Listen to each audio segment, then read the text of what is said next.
Hello guys, and today after I have learned about the destruction of another Russian Su-25 by Ukrainian armed forces, I've decided to dedicate all of our weekly update to the destruction of Russian military objects. There were many, it was really hot, and I don't mean just temperature, I also mean the temperature after the explosion on Russian military objects.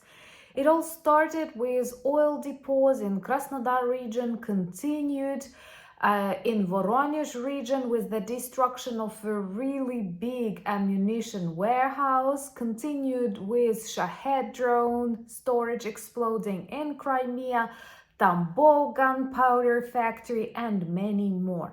Just think about that. In 1 week, Ukraine, with very limited resources and still lots of restrictions, is capable of destroying very juicy and very important Russian military objects, which is good not just for Ukraine but also for our allies, because I hope you do understand it's not just the war between Ukraine and Russia, it's the war between the democratic world and crazy authoritarian regimes.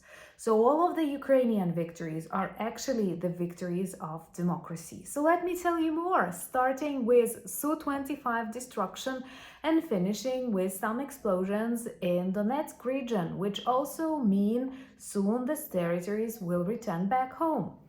My name is Anna and I vlog daily from Ukraine since the start of the brutal Russian invasion. So if you're new to the channel, you support Ukraine, please subscribe and help us fight against Russian propaganda and fake news. And my longtime friends, check your subscription status and hit notification button. And remember, I love you very much. And today we can officially celebrate the destruction of another Russian Su-25. This happened in Pokrovsk direction.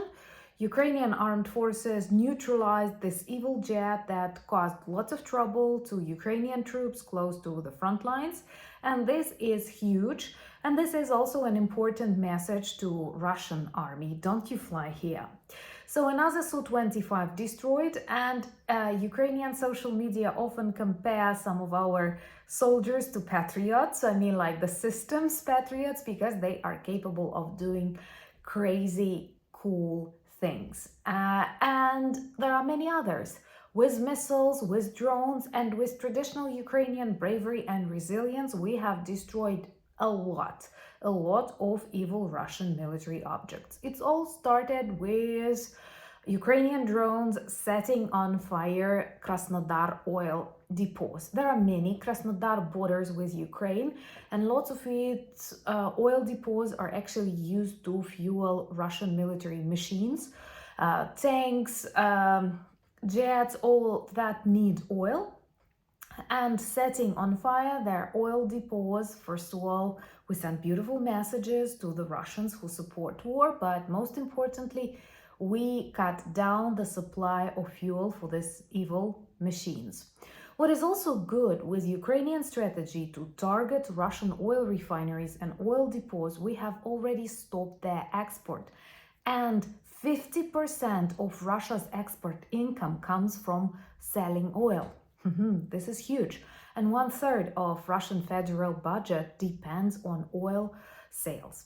And they don't have an opportunity to buy elements they need to restore these refineries because of sanctions, and this is how our partnership works. So together we can achieve more, and I hope no authorities, no friends will ever restrict Ukraine from targeting Russian oil refineries and oil depots, because this works, and this works really good.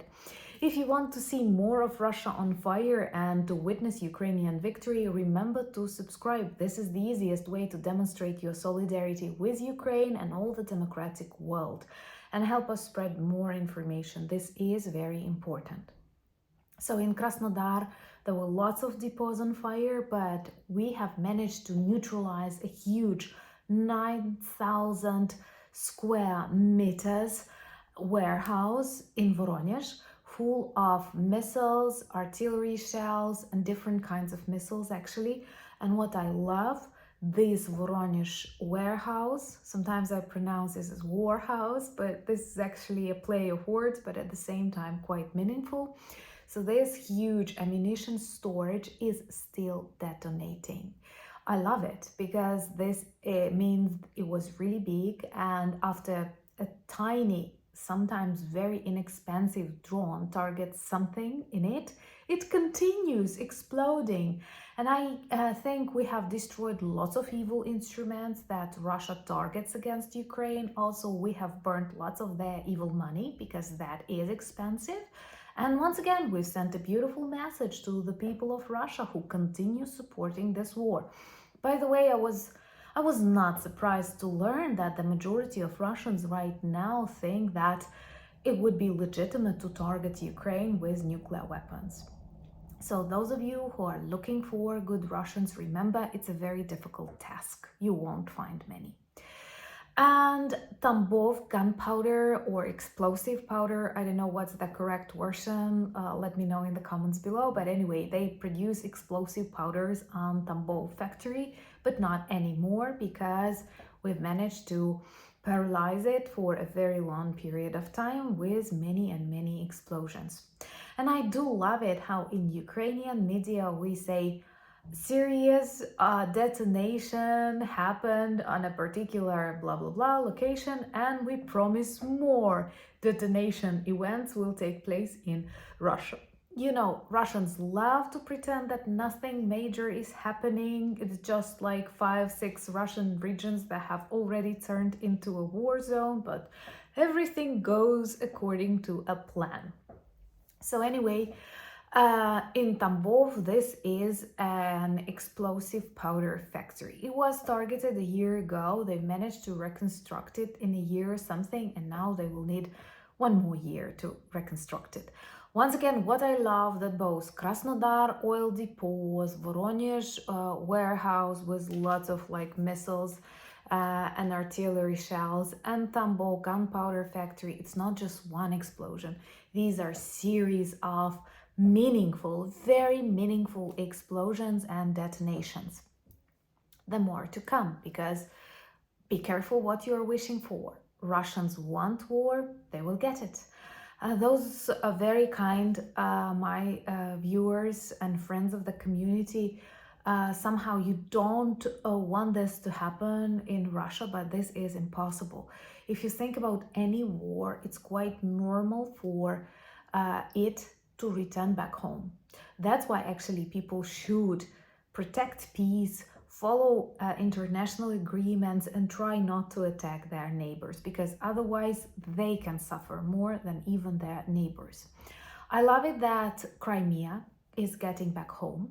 There are some very vivid symptoms, and I believe that this will be the first Ukrainian territory totally free from invaders.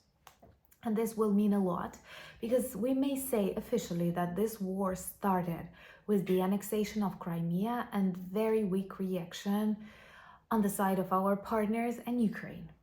So we have destroyed a huge warehouse of Shahed drones there, close to 100 destroyed. And Shahed drones, they are evil, believe me, I'm Ukrainian. And also a number of command posts in temporarily occupied Donetsk region. We have destroyed a number of military units and command posts. And this is indeed important, because every inch of Ukrainian territory must be liberated. No other peace plan, no other option. Every inch of Ukrainian territory as of 1991. We will not accept anything else. And it's not just you have to follow what Zelensky says or Syrsky or whoever else. Every Ukrainian wants every inch of Ukrainian territory, because any kind of weakness is seen by invaders, aggressors as an invitation to continue. Please learn on our mistakes. And this is also a message to many NATO countries. When a Russian Shahed drone, when a Russian missile crosses your border, destroy it. They really well understand that they break the rules, that they cross your borders. This does not happen accidental. They do it on purpose. First, to test you, and second, to demonstrate you, whew, there is nothing you can do. But you can. You can destroy any Russian object that crosses your border illegally. If you're new to the channel, remember to subscribe and share your solidarity. I think this is not bad advice. And now Rostov feels what war is and what electricity blackouts are because of the work of their air defense and other troubles that often happen in the front lines, in the war zones. They have to save their electricity just as all of Ukraine does.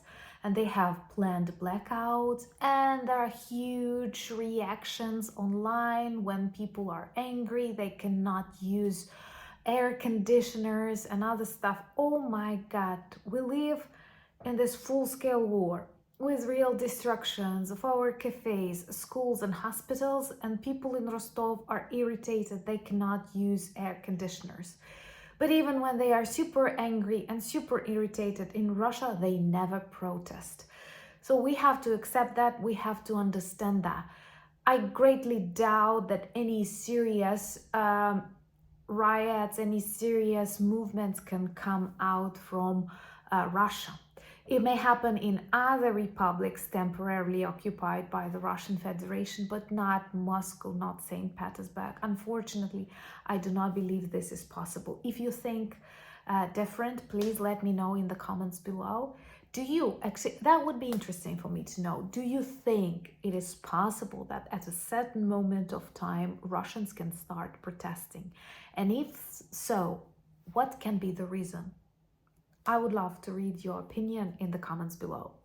Please join me on Instagram. I have recently returned from a very short trip to the Lake Svites, and I share some of nature life there. You can find the link to my Instagram in the description of this video. Also, I'm on X, Threads, and we have a beautiful Discord community. And we have a beautiful merch shop with lots of caps, t-shirts, stickers, cups, pillowcases, whatnot. And all of them work really well as reminders and conversation starters about Ukraine, but these are also very beautifully designed, meaningful products. And thank you so much for buying me coffees, becoming my patrons and sponsors of the channel, and helping me film and write more. I'm blessed to have you in my life, same as my country is blessed to have you. Because your work, your conversation, your real support means a lot, and we grow stronger together. Slava Ukraini!